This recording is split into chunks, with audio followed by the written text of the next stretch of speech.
आदरणीय मेरे प्रिय दोस्तों और भक्तों, आपके समक्ष गणिका का वृत्तांत रख रहा हूँ। दोस्तों, गणिका का नाम आपने अवश्य सुना होगा, अगर आप धर्म की बातों में विश्वास रखते हो। दोस्तों, गणिका एक वैश्या थी जो शहर के बाजार में रहती थी। वह ज़्यादातर पाप कर्म में कार्यरत रहती थी। उसके रूप और यौवन सभी बाजार में बिकाऊ थे। दोस्तों, वह पाप कर्म करके गठरी बांधती थी अपनी, और जब सायंकाल हो जाता था तो उसके घर में रौनकें बढ़ती जाती थी तथा महफिल सजती रहती थी। रात को दिया जलते ही वह हार श्रृंगार करके अपने सुंदर यौवन से सभी को आकर्षित करने के लिए बैठ जाती थी। परसुआ पढ़ावत गणिका तरी, सो हरि नैनहु की पूतरी। परसुआ पढ़ावत गणिका तरी, सो हरि नैनहु की पूतरी। भक्तों ने वचन दिया कि तोते को पढ़ाती हुई गणिका भवजाल से तर गई। वह परमात्मा के नैनों की पुतली बन गई। वह भक्तों में गिनी जाने लगी। उसका ऐसा जीवन बदल गया। उसके पाप एवं नरकी जीवन में से निकलने की कथा दोस्तों कुछ इस प्रकार है। वह बुरे कर्मों में व्यस्त हुई, जीवन को भूल चुकी थी। मनुष्य जीवन के मनोरथ का उसको बिल्कुल भी ज्ञान नहीं था। एक दिन एक साधु जिसके पास एक तोता था वहां आ गया। परसुआ पढ़ावत गणिका तरी, सो हरि नैनों की पुत्री। कहते हैं कि वह साधु नगर से बाहर रहता था। वह भीड़ भाड़ में कम ही आता था। उस रात इतनी बरसात हुई, इतनी वर्षा हुई कि वहाँ ऊंची नीची धरती सभी जगह जल दिखाई देने लगा। साधु ने देखा कि सर्दी से उसका तोता मरने वाला है। यह तोता उसको प्राणों से भी प्यारा था, क्योंकि वह राम राम जपता था। उसने तोते के पिंजरे को उठाया तथा नगर की तरफ चल दिया। उसने अपनी गोदड़ी तथा अन्य वस्त्र ऊपर लिए और कुदरत की शक्ति का मुकाबला करने के लिए उसके वश से बाहर था।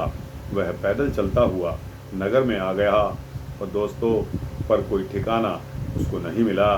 रात का समय था। सभी लोग अपने अपने घरों में अपने दरवाजे बंद करके सोए, लेटे और बैठे हुए थे। बहुत घूमने फिरने पर भी साधु को जब कोई ठिकाना नहीं मिला तो वह निरंतर चलता रहा। दोस्तों, चलते चलते वह गणिका के घर के सामने आ गया। एक दिया जल रहा था और द्वार भी खुला हुआ था। वह राम का नाम लेकर अंदर चला गया।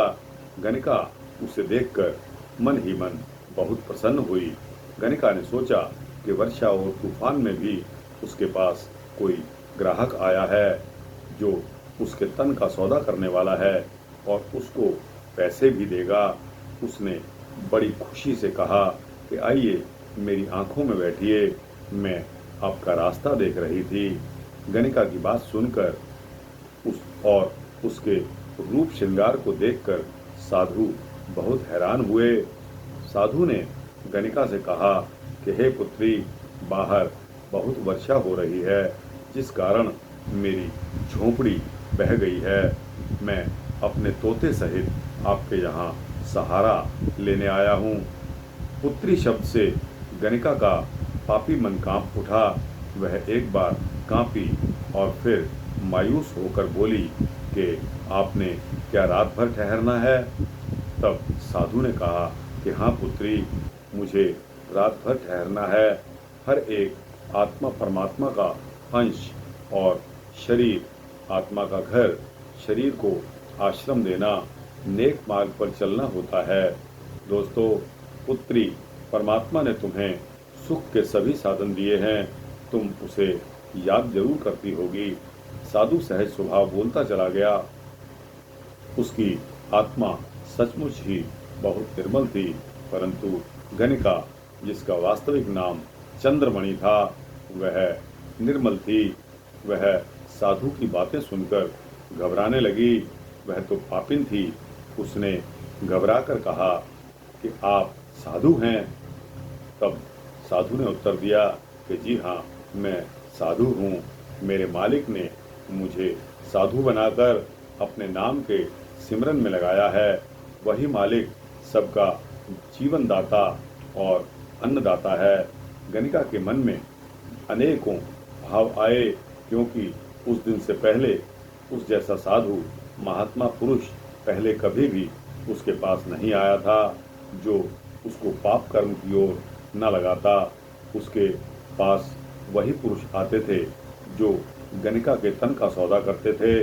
उसके मैले मन पर और अधिक मैल फेंक जाते थे। उस दिन गणिका सुबह स्नान करके घूमती रही। वर्षा अभी भी हो रही थी। आप साधु हैं, भगवान के भक्त हैं, ठीक है, आप आइए, बैठिए और भीगे वस्त्र उतार कर अपने दूसरे वस्त्र पहन लीजिए। गणिका को शायद जीवन में पहली बार साधु की सेवा करने का यह अवसर मिला था। आइए, क्या पता मेरे जीवन में ऐसी घटना भी होनी थी। यह कहकर उसने साधु के भीगे वस्त्र उतरवाए और उसे गर्म वस्त्र दिए। उसने साधु और तोते के लिए आग जलाई। जब वह गर्म होकर अपने आप को ठीक अनुभव करने लगे, तो तोते ने अपनी आदत के अनुसार राम का नाम लेना शुरू कर दिया। चंद्रमणि गणिका को उनकी बातों से कुछ अनोखापन लगा। उसने साधु महाराज से पूछा कि हे महाराज, क्या आप भोजन करेंगे? तो साधु ने उत्तर दिया कि हाँ पुत्री, मैं भूखा हूँ और मेरा यह पक्षी तोता भी भूखा है। जो भगवान ने हमारी किस्मत में लिखा है वही देगा। आज नहीं तो कल देगा। उसकी जैसी इच्छा है वैसा ही होना है। साधु ने यह उत्तर दिया। मेरे पास जो कुछ भी है, गणिका ने कहा, आप उसको स्वीकार करिए, पर मैं गणिका यानी कि वैश्या हूँ, जिसे इस घर में आए 12 साल हो गए हैं। पुरुषों के मन की खुशियाँ पूरी करती रही हूँ। मैं पापिन हूँ। पापिन के घर का भोजन, गणिका चंद्रमणि ने कहा। उसके चेहरे पर गंभीरता आ गई। शायद उसके जीवन में यह ऐसी पहली घटना थी। साधु ने देखा कि गणिका ने अपने पाप कर्मों का अनुभव कर लिया है। अब इसको उपदेश देना इस स्टेज पर ठीक होगा। साधु ने कहा कि तुम्हारा दिया भोजन स्वीकार हो जाएगा। इस जगत में माया का प्रवेश है। माया का प्रभाव जब जीव पर पड़ जाता है तो वह भगवान को भूलकर काम, क्रोध और मोह में फंस जाता है। जीवन मार्ग से दूर होता चला जाता है। राम नाम का सिमरन नहीं करता। कुछ ऐसे पुरुष भी होते हैं जो अपने ही स्वार्थ की सिद्धि के लिए किसी दूसरे को दूसरे मार्ग पर यानी कि कुमार्ग पर भेज देते हैं। ऐसा ही जगत का दस्तूर चला आया है। ठीक है महाराज, गणिका ने कहा, आप सत्य कहते हैं। पुरुषों ने ही मुझे इस कुमार्ग पर डाला है। मैं पापिन हूँ, पर पापिन होने का ज्ञान मुझे आपके दर्शन होते ही हो गया है। जब आपने मुझे पुत्री कह दिया, मेरे घर में चाहे जवान आए या बूढ़ा, कभी मुझे बहन या पुत्री किसी ने नहीं कहा। ना ही मुझे पता है कि मेरी माँ कौन थी और मेरा पिता कौन। बस ऐसे ही जीवन व्यतीत होने लगा। वर्षा होते 2 दिन हो गए हैं, लेकिन वो नहीं आए जो अपने स्वार्थ सिद्धि के लिए मेरे नज़दीक आते हैं। इस प्रकार चंद्रमणि गणिका को ज्ञान होता चला गया। उसका शरीर और मन कांपने लगे। उसको ऐसा अनुभव होने लगा जैसे उसमें एक महान परिवर्तन आ रहा हो। एक दर्द और पीड़ा हो रही थी। मतलब ही तो सब कुछ है इस समाज में, इस समाज की जान है। मतलब मुझे और मेरे तोते को मतलब था आसरा लेने का, इसलिए हम चलकर आपके पास आ गए हैं। इसका मतलब इसके दो रूप हैं, एक तो मायावादी और दूसरा ईश्वरवादी। अगर जीव को यह मतलब हो कि उसका जीवन अच्छा बनेगा तो वह राम नाम का सिमरन करने के लिए साधु संतों और नेक पुरुषों की संगत करे, सेवा का भाव मन में रखे, धर्म और समाज की मर्यादा कायम रखे तो ठीक है। देख पुत्री, अगर तुमने एक पति धारण किया होता, उसकी सेवा करती, उससे ही तन और मन की ज़रूरत पूरी किया करती तो बच्चे होते, बच्चों और पति की सुख शांति के लिए पाठ पूजा भी करती। सभी तुझे देवी कहते। जीव कर्म से जाना जाता है, शरीर से नहीं। इसलिए भला है जो बीत गया सो बीत गया, आगे से नेक मार्ग पर चलना। भगवान जिसने जीवन दिया है वह रोजी रोटी भी देता है। गणिका चंद्रमणि ने साधु को भोजन करवाया, उसने तोते को चूरी खिलाई और उनके चरणों में लग गई। साधु की संगत से उसके मन को बहुत बदलाव महसूस हुआ और उसको पापों का एहसास करा दिया। इसलिए तो सत्पुरुष हमेशा कहते हैं कि सदा साधु संत गुरु पीर नेक पुरुषों की संगत करनी चाहिए। दोस्तों, गुरुवाणी में भी यह पंक्ति आई है, सणवण वाणी खेत इक पर उपकार विकार जनावे। सणवण वाड़ी खेत इक पर उपकार विकार जनावे। खल कढ़ाए वढ़ाए सण रस्सा बंधन होई बनावे। सण वण वाड़ी खेत इक पर उपकार विकार जनावे। खल कढ़ाए वढ़ाए सण रस्सा बंधन होई बनावे। दोस्तों, गुरबाणी की पंक्तियाँ आगे भी हैं, लेकिन मैं आपको इसका सार बता रहा हूँ कि साधु संगत का ऐसा फल है कि जो गणिका के मन पर प्रभाव डाल गया, वह सारी रात सत्संग करती रही। अगले दिन जब वर्षा बंद हुई, आकाश साफ हो गया, धूप निकल आई, तो साधु ने वहाँ से चलने की तैयारी कर ली। तब गणिका चंद्रमणि ने प्रार्थना की कि हे महाराज, मुझ पर एक उपकार करते जाइए, यह तोता मुझे दे जाइए। मैं इसी से राम नाम सुना करूँगी, इसको पढ़ाया करूँगी। अच्छा हो अगर आप भी यहीं पर रह जाएं। तब साधु ने कहा कि अच्छा पुत्री, अगर तुम्हारी यही इच्छा है तो यह लो पिंजरा, इसको संभाल कर रखना। हम अपनी कुटिया में जाते हैं। तुम्हारे घर रहने से लोग तुम्हारी और मेरी दोनों की निंदा करेंगे, और दोस्तों, लोक निंदा करानी अच्छी नहीं होती। इसलिए साधु महाराज ने यह उचित समझा कि यहाँ से चलें। यह कहकर साधु महाराज चले गए। वह अपना तोता छोड़ गए। वह तोता राम का नाम बोलता। गणिका कहती, बोल गंगा राम, राम राम। गणिका चंद्रमणि को ऐसी लगन लगी कि वह दिन रात गंगा राम को राम राम का पाठ पढ़ाने लगी। उसका मन पाप कर्मों से दूर हटने लगा। उसने राम नाम की धुनी गानी शुरू कर दी। धीरे धीरे उसकी बैठक खाली रहने लगी और राम राम की गूंज वहाँ से आने लगी। उसके तन और मन को अब होश आ चुका था।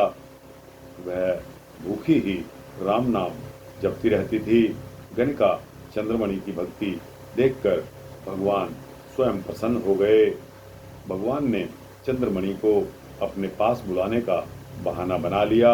वह बहाना यह था कि भगवान ने पिंजरे में सांप का रूप धारण करके अपने कालदूत को भेजा।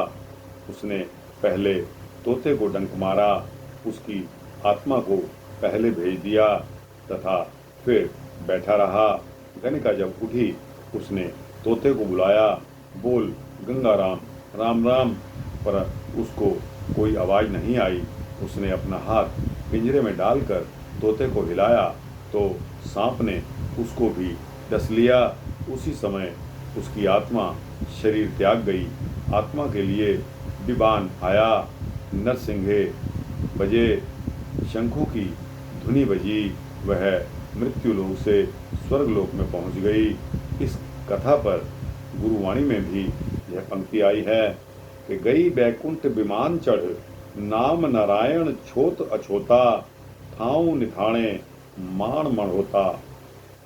गई बैकुंठ विमान चढ़, नाम नारायण छोत अछोता, थाऊ निथावे मान मणोता। दोस्तों, यह वृतांत हमें यह बताता है कि तोते की खातिर उस साधु ने गणिका चंद्रमणि को उसके मोक्ष का एक कुंजी, उसको चाबी देकर गणिका को मोक्ष दिलवा दिया। दोस्तों, इसीलिए कहते हैं कि साधु संगत और सत्पुरुषों की संगत करनी चाहिए। दोस्तों, कुकर्मियों के पास नहीं जाना चाहिए। आप भी आज से यह संकल्प ले लें कि आप भी साधु स्वभाव सत्पुरुषों की ही संगत में रहोगे, प्रभु का नाम जपते रहोगे। राम नाम की माला अपने हाथ में ना भी ले सको तो आपकी जिह्वा पर, आपकी जीभ पर राम राम राम राम राम राम अवश्य आना चाहिए। आपका परोपकार होगा। दोस्तों, ऐसे ऐसे कुकर्म लोग करते थे, लेकिन उनको कुछ ना कुछ करने का बहाना यानी कि चाबी मिल गई। दोस्तों, आप भी यह समझिए कि आपके पास तो कहीं योग्यता इससे भी अधिक है। आप क्यों नहीं मोक्ष प्राप्त कर सकते? धर्म और धर्मात्मा बनिए, धर्म में विश्वास रखिए, प्रभु में विश्वास रखिए। सुबह शाम आठों पहर प्रभु को याद रखिए। दोस्तों, जब भी कोई सुख और दुख आपके समीप आता है तो उस परमपिता परमात्मा को कभी मत भूलिए। दोस्तों, यह वृतांत यहाँ समाप्त होता है। अच्छा लगा हो तो इसको लाइक और शेयर करते हुए अपने जैसे दोस्तों, भक्तों, जिज्ञासुओं को अवश्य भेजना। और दोस्तों, ऐसे वृतांत, भक्ति वृतांत पाने के लिए इस चैनल को सब्सक्राइब करेंगे तो आपको इसी तरह के भक्ति वृतांत देता रहूँगा, ऐसा मेरा संकल्प है। जय श्री सीता रामचंद्र भगवान की जय।